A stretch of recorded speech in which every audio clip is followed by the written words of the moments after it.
Okay, today for math, when we get to it after recess, we're going to be combining lessons 22 and 23. Okay, and this is the last lesson before your weekly check-in tomorrow.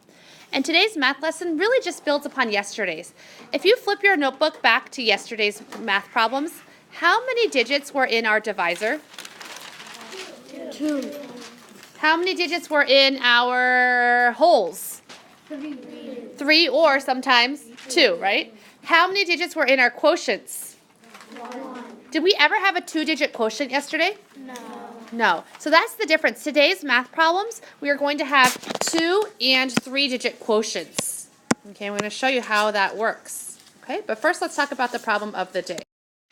We're trying to find here how many groups of these 16 ounces can fit inside the 132 ounces. Do you see how that makes sense? So is this a sharing division problem or a grouping division problem? Grouping, because we're trying to find out how many groups of 16 ounces can fit inside. Do we already know the size of each group? How many ounces are in one group? 16. And we're trying to find out how many of these 16-ounce sized groups fit inside 132 ounces. In order to figure out how many groups, I can divide 132 divided by what? 16.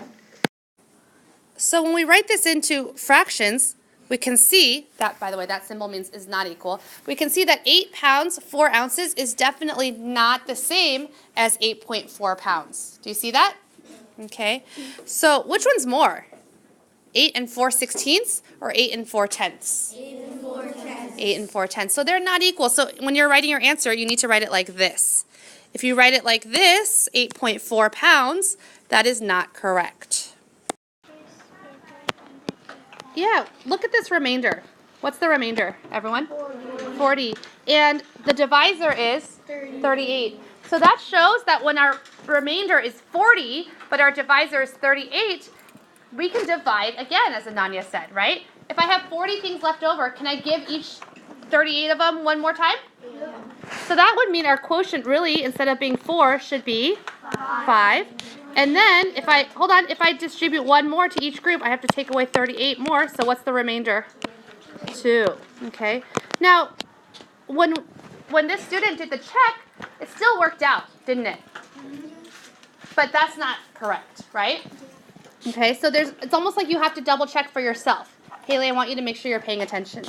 Haley, if the quotient is 5 now, remainder 2, how do I do the check? I have to multiply what two numbers?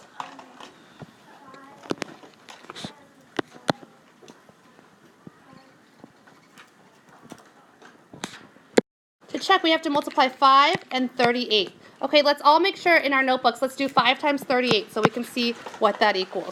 5 times 38 is 190. Is that the number we started out with? No. Why not? We still need to add the remainder. So Haley, if I know that 5 times 38 is 190 and my remainder is 2, what's the next step of my check? So I have to write out now in a separate math sentence, 190 plus 2 is 192. And are we happy with that? Yes. We are. Good.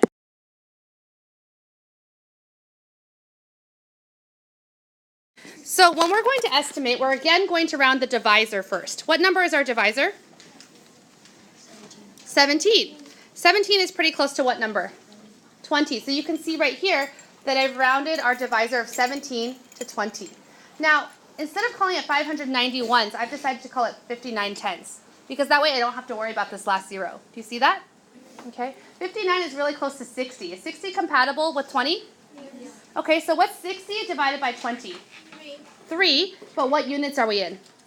Tens. So 60 tens divided by 20 would be 3 tens. Okay? So now that we're done with our estimation, let's move over to the division part. Again, we put the whole in the house. 590 is in the house. And the divisor is knocking on the door. 17 is knocking on the door. Yes? Good. Okay. So if we have 590, now, is 500s big enough to divide by 17? If I have 5 in the hundreds column, if I have 5 discs in the hundreds column, can I put that into 17 groups? No. Okay, so I have to regroup it. So now I have 59 discs in the tens group. Is that big enough to divide into 17 groups? Yes. Yeah. So are we going to write our quotient up in the tens column or in the ones column? tens. Do you see how place value really plays a big role today? Good. So how many times, what should we start with? If our quotient estimating was 3, what should we start with? 3 in the tens group. Okay, so let's write a 3 up here. Okay, I want you to notice that it's above the tens because right now we're working with 59 tens. If we were working with 59 ones, where would we put it? In the ones place. Good. Okay, after Dad divides, what does Mom need to do? Multiply. We always need to write it down. So we are going to do 17 times 3. 3 times 7 is? 21. Good. 3 times 1 is? 3 plus 2? 5. Is that a number that we like, 51? Very good. Sister will then subtract. If I have 59 and I take away 51, how many do I have left? 8. Now, let's remind ourselves again. We have 8 ones, 8 tens, right? And brother then can bring down the ones. And we're going to regroup those 8 tens to become how many ones? 80 ones. Good. Now, we need to divide Dad's back up to play again, right? So we have 80 ones divided by 17. Well, let's go ahead and estimate again to help us. Let's go back to our rounded divisor of 20. Okay? This time, what's our whole? Is it still 59 tens? No, this time our whole is going to be 80 what? 80 ones. Can we, if we estimate that, divide it by 20, what would that equal? 4, yeah. Sorry, I'm going to have to write it on 2 lines, okay? So we're dividing that in our estimation column by 20, and so that's going to equal 4 ones. So what should we put up here? 4. Do you see how the estimation helps us figure out what number to try? Now what do we need to multiply, Eva? 4 times 17. You got it. Let's do 17 times 4. 4 times 7 is 28. 4 times 1 is plus 2, 6. So now we'll take away 68. Sister is going to subtract. When I have 0 minus 8 in the ones place, I'm going to end up with negative 8. And that's not what I want. So what do I need to do? Regroup. I'm going to take away 1 of the tens, so I only have 7 tens left. And how many ones do I have now? 10 ones. Good. So 10 minus 8 is? 2. And 7 tens, take away 6 tens. How many tens do I have left? 1. So what does that 12 mean? Remainder. That's my remainder. If I didn't want a remainder, what could I do? Bring down another 0. I bring down. What do I need to do? Regroup, right? Is bringing down the same thing as regrouping? No, we don't carry things anywhere. We just regroup. Very good. But in this case, for this week, I told you, do we need to have decimals? No. We can have remainders. So that means that we have 12 left over after we have divided.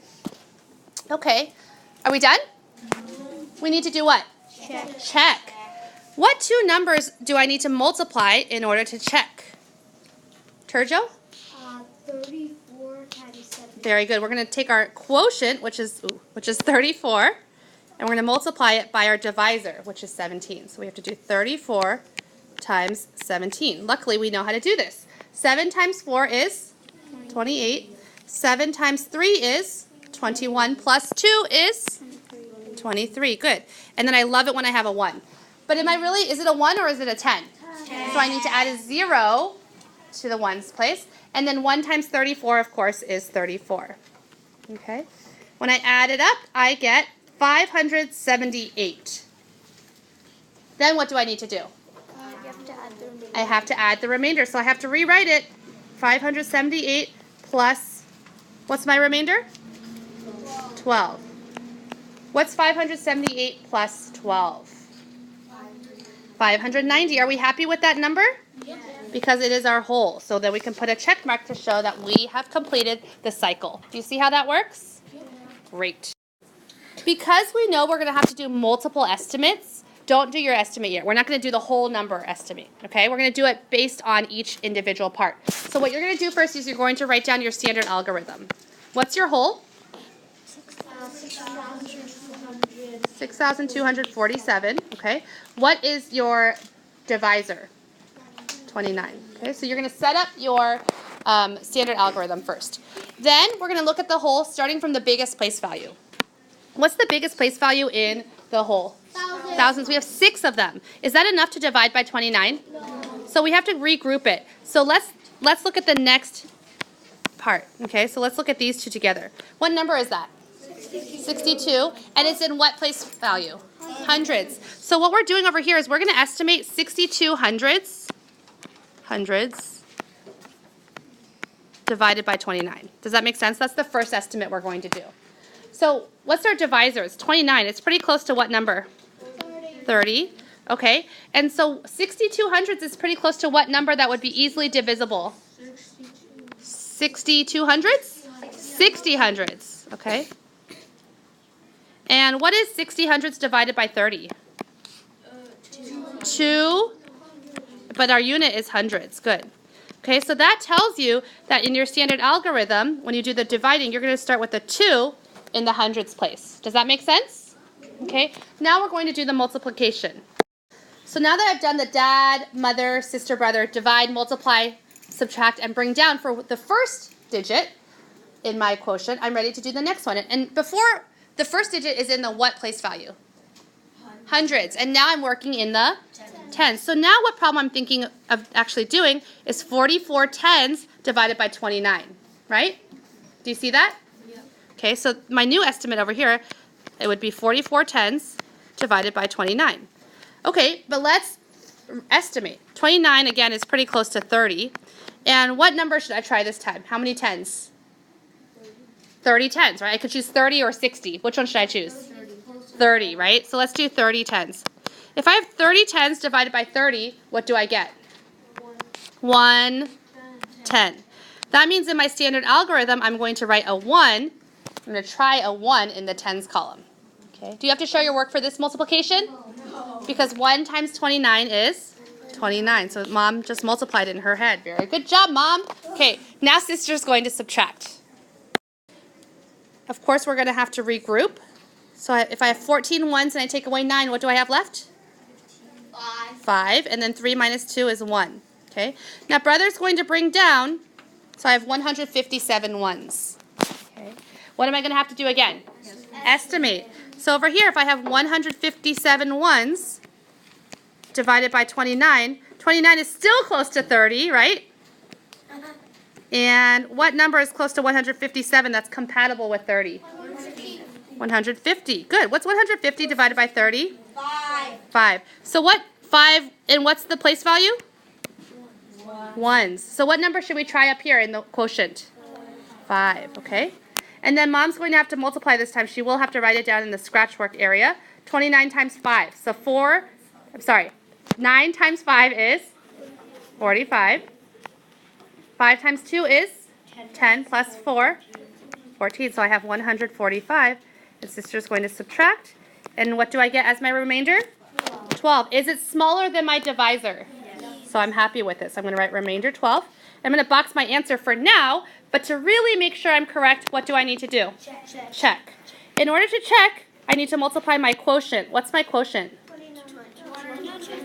215 by my divisor, which is 29. And then I need to add my remainder, which would be 12. And what do I want it to be? 6.